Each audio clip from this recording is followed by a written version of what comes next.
there's a lot more stuff that we can and will do in the future. But man, it definitely has put us in a great spot, and I think rolling into the Crucible ranked stuff like I was mentioning, and also having Warmind drop together with the remaining changes, like I think it's going to be really fun. It's going to put Destiny in a really good spot.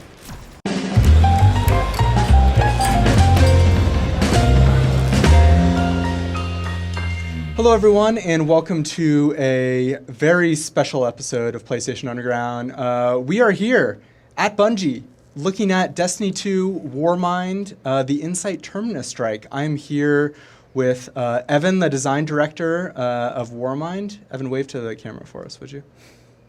Thank you. And we are here with, technically a bow. Yeah. Thank you, Josh, our sandbox lead for Destiny 2. Hi, everybody. So regal. Yeah. So regal. Yeah.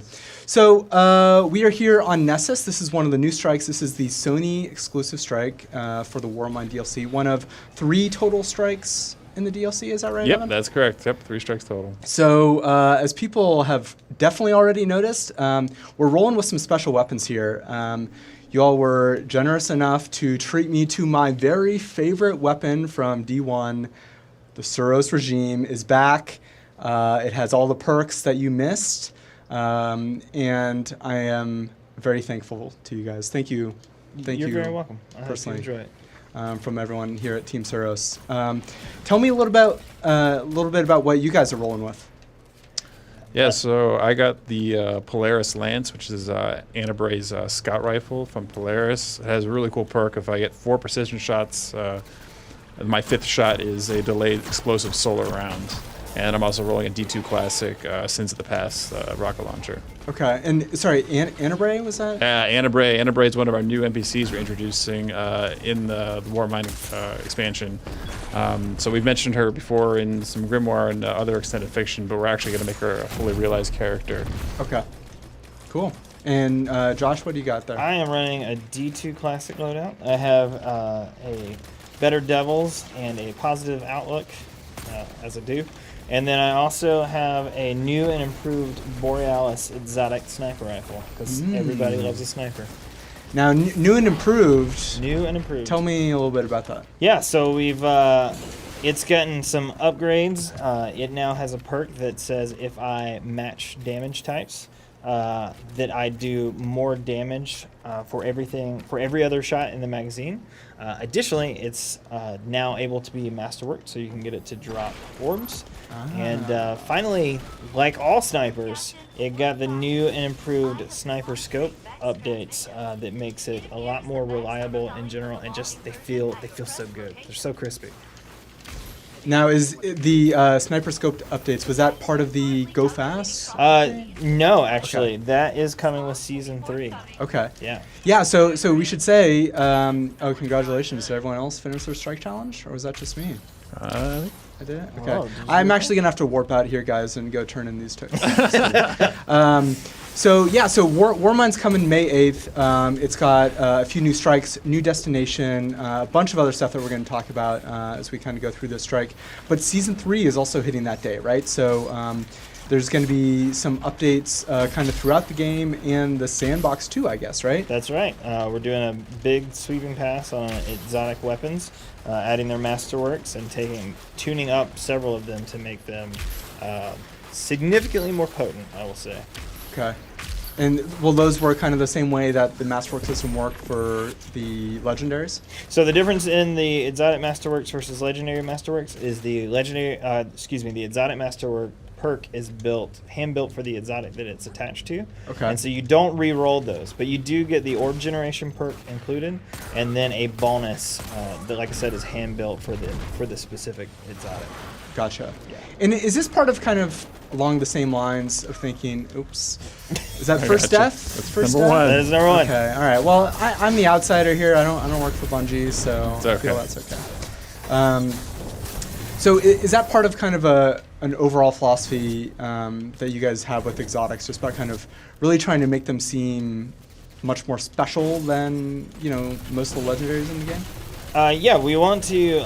We're in a good place right now. I would say that we have space to allow exotics to breathe, even more than we have been able to do in the past. And so we're looking at just ramping them up, taking them to 11 and letting them truly be exotic. And so I think that's what people are going to see in the Season 3 pass is we just sort of looked at everything and figured, if this weapon is kind of something cool that does this thing, then we make it do that thing that much harder, right? Like we just push it. Are there any other updates to maybe kind of some of your favorite exotics that you want to talk about? New. Yeah, I don't want to spoil anything, all right, but fair. I will say new Fighting Lion is real good. Really? Real good. Okay. Yeah. Interesting. That was a weapon that I always really wanted to love. Well, you're gonna love it. Okay. All right. it's real good. Graviton Lance, Sunshot against pretty good updates too. Yeah. Yeah. One of our coworkers was very excited about the updates to Graviton Lance, which we were talking about earlier. There's also some other stuff coming in Season 3. I think there's some Crucible updates, right? You guys are introducing a rank system? That's true. Crucible ranks drop. The PvP team is incredibly excited to see what people do, and I think it's coming at a great time. Like when we roll in the exotic changes, the sandbox will have seen a pretty massive facelift over the last couple of months, and I think it's a great time to watch that come together. So you're referring, and I kind of mentioned a little bit earlier, but we're talking now a couple weeks after the Go Fast update. That's right. Which was the biggest update to the Destiny 2 sandbox to date, right? Correct. And so what were kind of your goals with that, and then what have you seen as far as the community's response?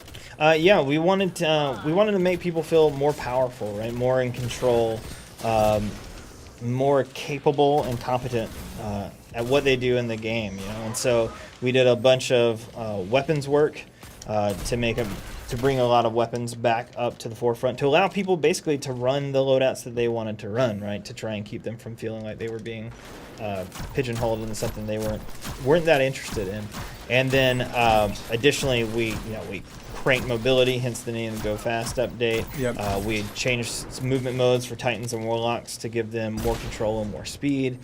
We touched several supers, like just in general did a massive update. And it wasn't, it's a step in the direction that we want to go. It was a pretty big step and one we feel really good about, but it is just a step. Generally, I think the community has been very positive about it. They've kind of echoed the sentiment that I just put out, right? It's like we definitely changed stuff. It definitely feels better.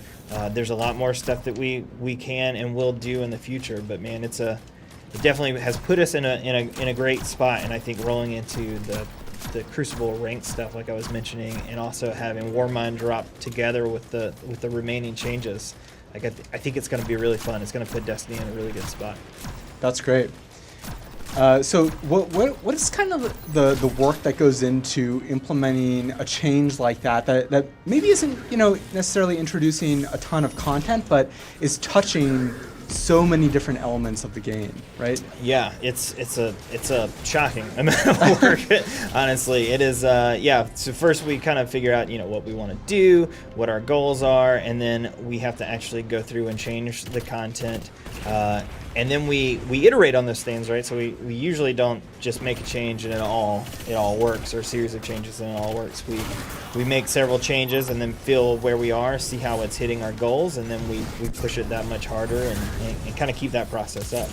While we're doing all that, we're also play testing because we have to see how the changes we made are affecting the game as a whole, and that means both PvE and PvP content, because everything we touch changes effectively everything in the game, right? Like every activity you can play gets altered in some meaningful way when we touch the sandbox.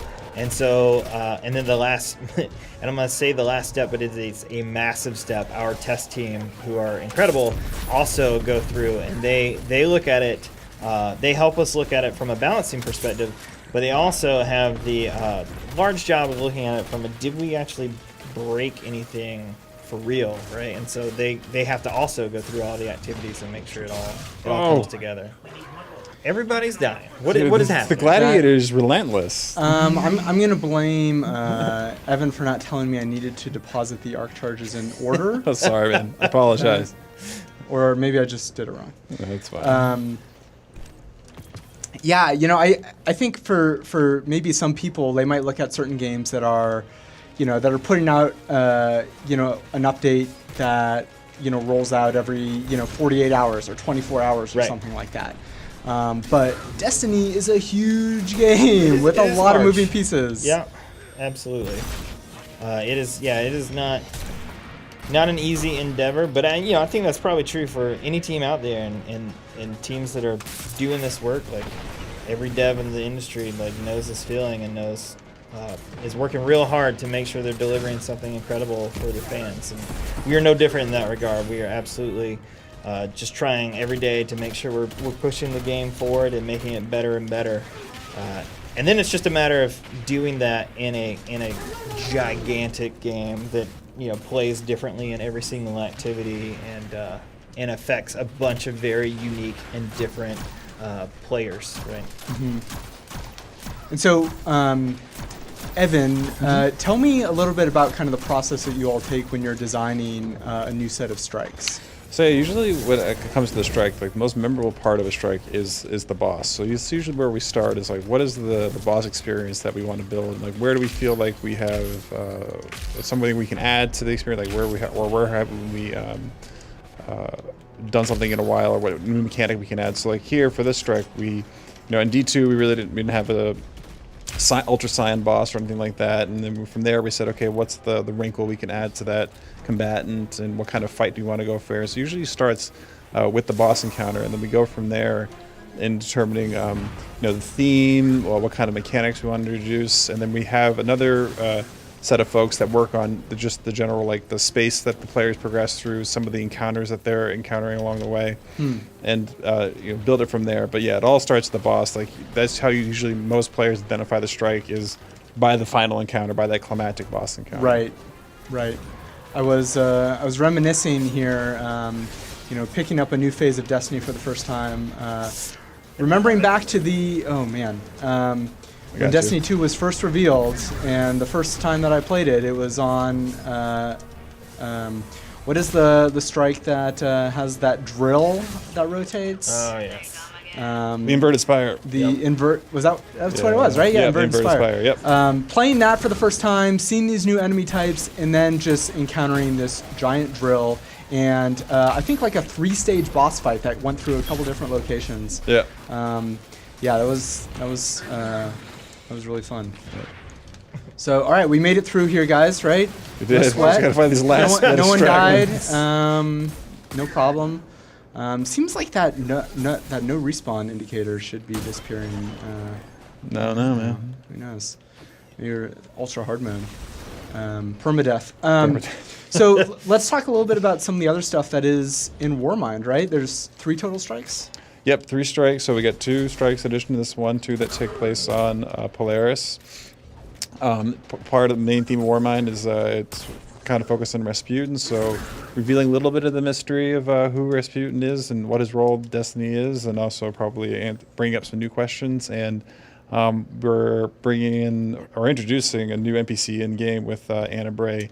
The Brays being the creators of Rasputin. So we've hinted at Anna Bray and the Bray family in past lore through Grimoire and other fiction, but we're finally making a fully realized character with her in the Warmind expansion. Cool.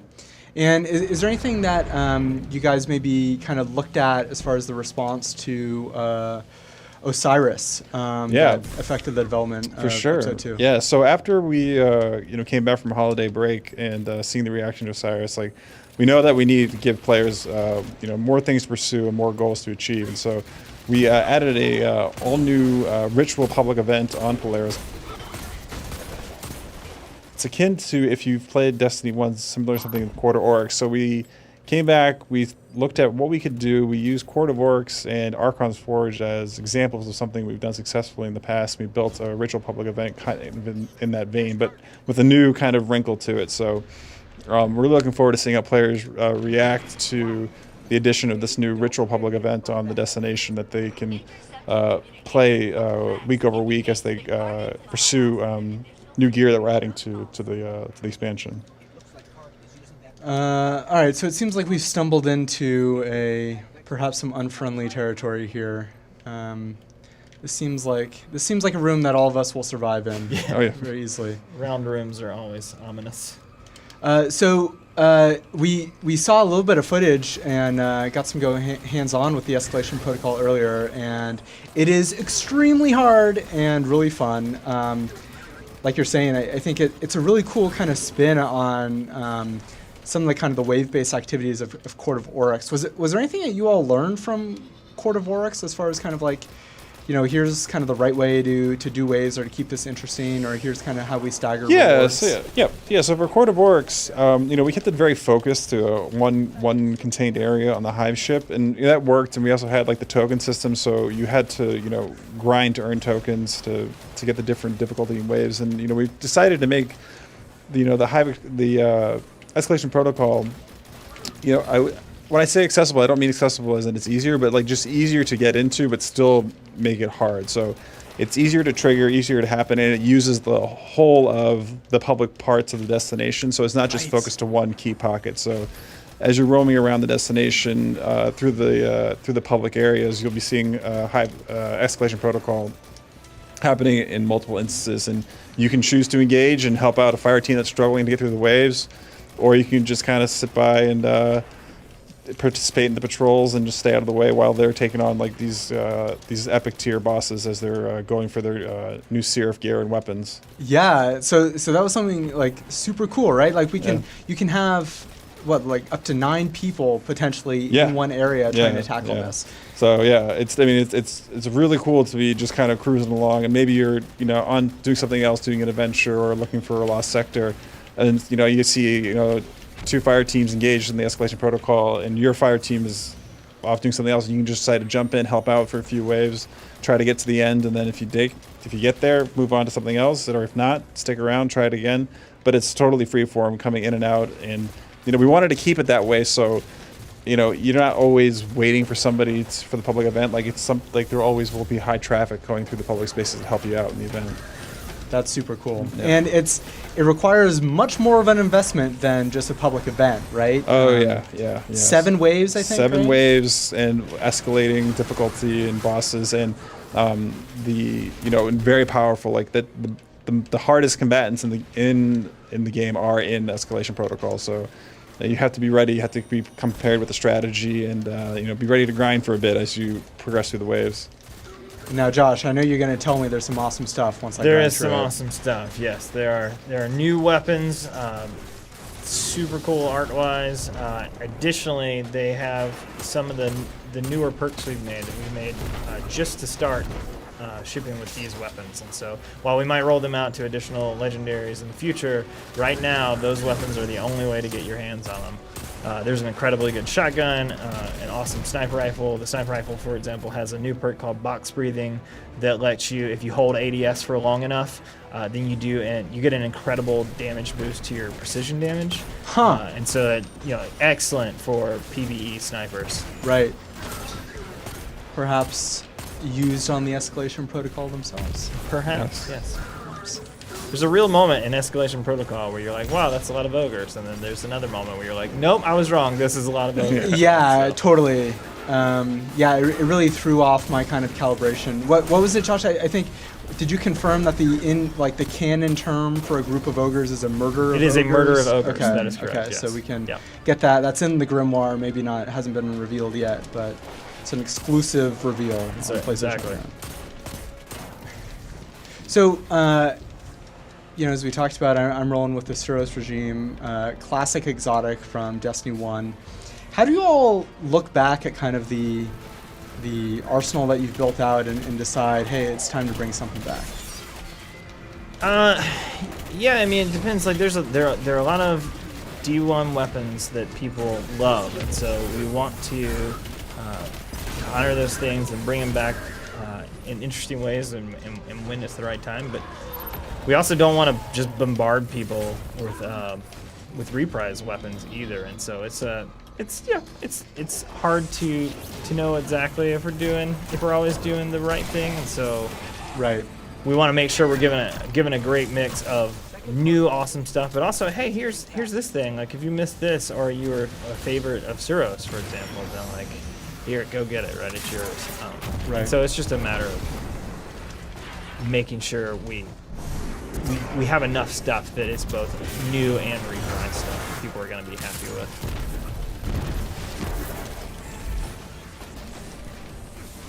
It seemed like a terrible tether, and then it worked. It worked out. So Pro level tether. And how do you all decide? I mean, obviously you have a very vocal, kind of active community. How do you all decide that something is like, hey, this is something that we need to try and kind of work on right now versus, maybe this is something that we should look at kind of in a larger update in the future? yeah, that's a great, super difficult question. Sorry. Well, it's the most difficult part of the strike, so That's I right. This is figured, perfect timing. Perfect timing. So let me just to be clear. You asked the question and then died, right? You just got it out there. Yeah, So, I mean, okay, someone all right, just someone making sure. manipulating AI back there. So I think Destiny is a giant game. It's huge. It's got a lot of very distinct players who play, whether it be PvE or PvP. But I think even within those areas, you have people that want different things out of those modes, right? Even there are PvP players who want one thing, and PvP players that want another. And so we are also players of the game. Like, we are, I'm on almost every night playing with my cousin and friends and people from work, and so we're also having these conversations about what we should do. And it's just a matter of listening, taking feedback, hearing what everybody has to say, what they're looking for, what they'd like to see from Destiny, and then thinking that through. Like, what can we do that helps the game move forward in the right way, that makes Destiny a better game, and more importantly, makes it better for all of those different players, and just attacking that as best we can. Cool. Well, it seems like things are in a great shape. There's already been a lot of kind of, I think, improvements that have been rolled out in the last couple months, and looks like a really bright future. So thanks for giving me a little peek of what's to come. Yeah, thanks for playing. Thanks for having us.